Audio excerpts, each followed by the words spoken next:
Good day, everyone. I am Mary Rose Caldero, and welcome to our English 113, the Teaching and Assessment Grammar class.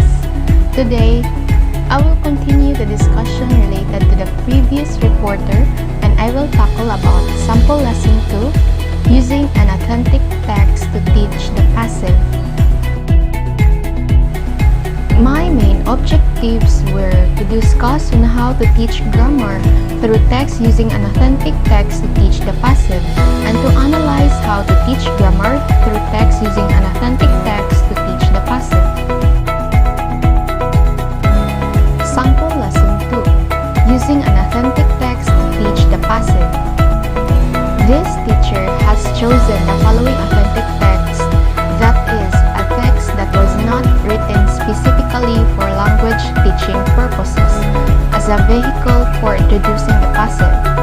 As we all know that an authentic text is a stretch of real language produced by a real speaker or writer for a real audience and designed to convey a real message of some sort.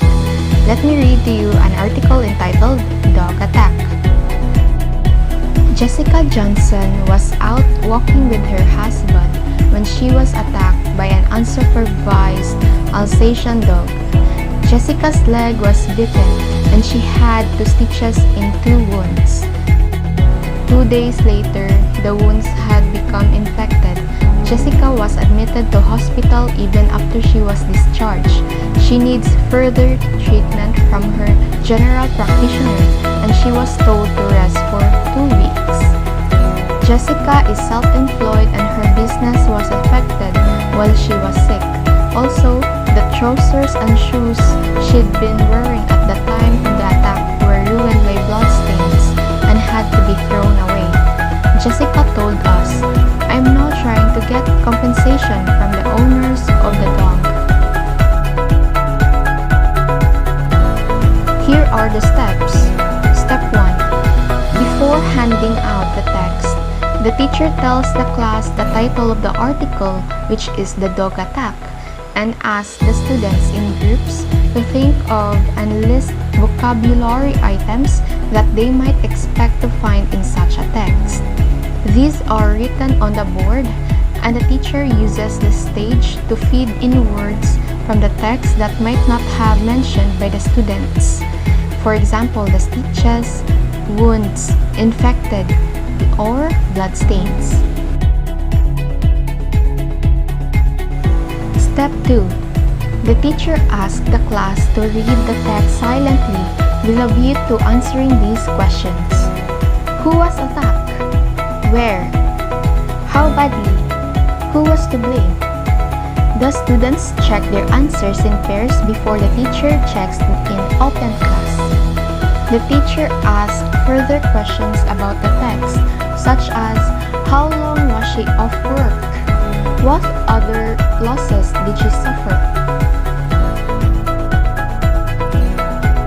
Step 3.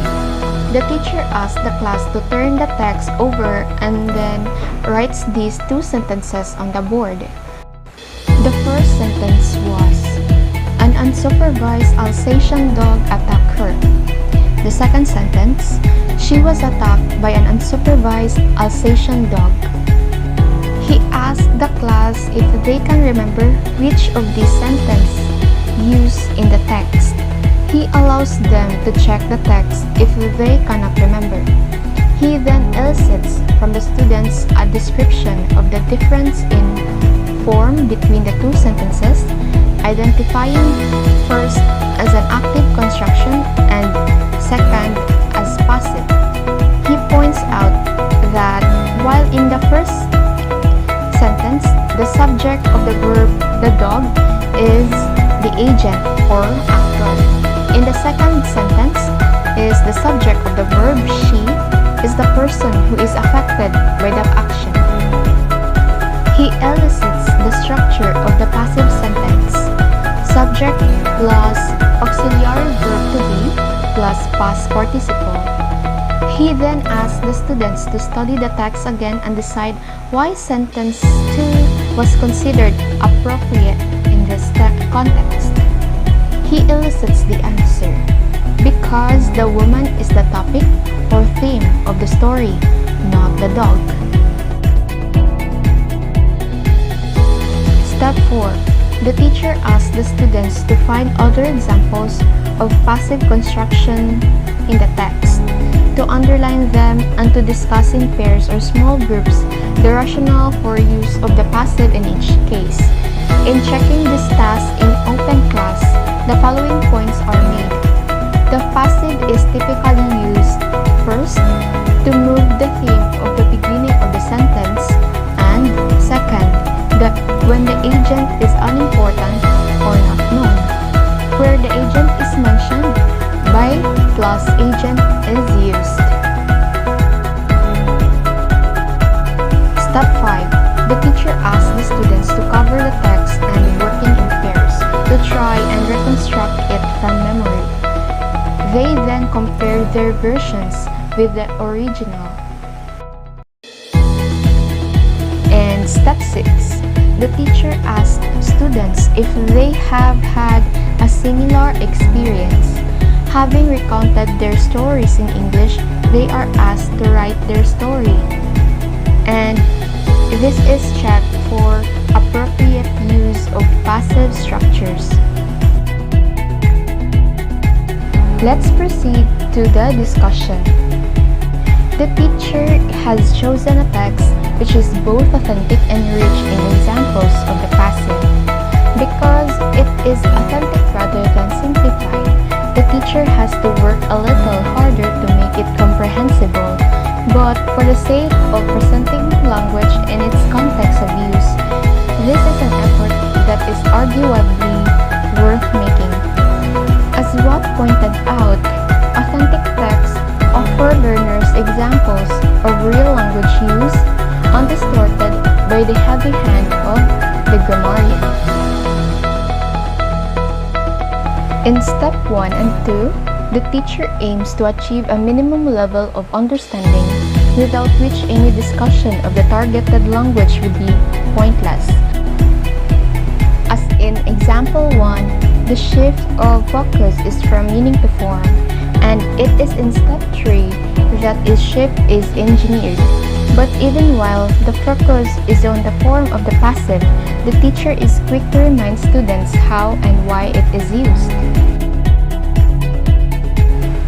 To consolidate this relation between form and use, he directs them back to the step 4, which they use as a resource to expand their understanding of the passive.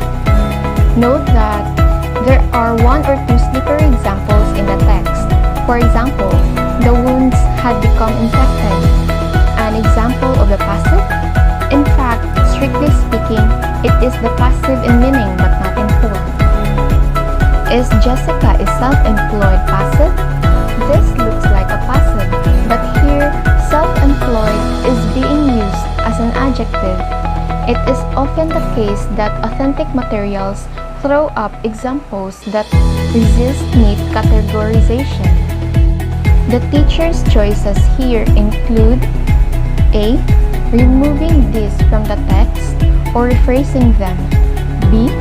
Explaining why there are exceptions, and C.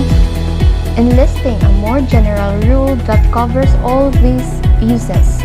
Most experienced teachers would probably opt to Plan B in this instance. Take note that in step 5, test the ability of learners to produce the appropriate forms and context.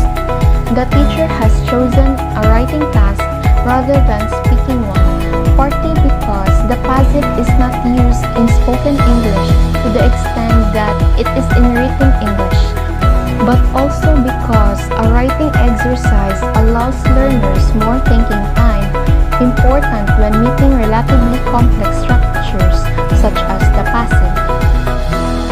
They then have a chance to personalize the theme through a speaking and writing activity, which is in step 6. The writing also serves as a way of testing whether the lesson's linguistic aim has been achieved. Alright, let's proceed to the evaluation. For the E factor, This is economical only if the texts are neither too difficult nor too long, and if they contain typical examples of the target item. Therefore, the time spent finding the right text and, having found it, designing tasks to make it comprehensible detracts the ease of this approach.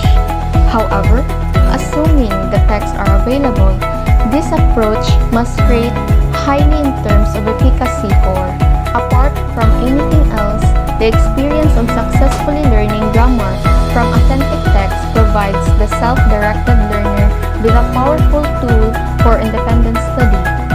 Moreover, even if some learners are already familiar with the targeted item, authentic texts are usually so language-rich that the student is likely to come away from the lesson having gained in some other way, such as learning new vocabulary.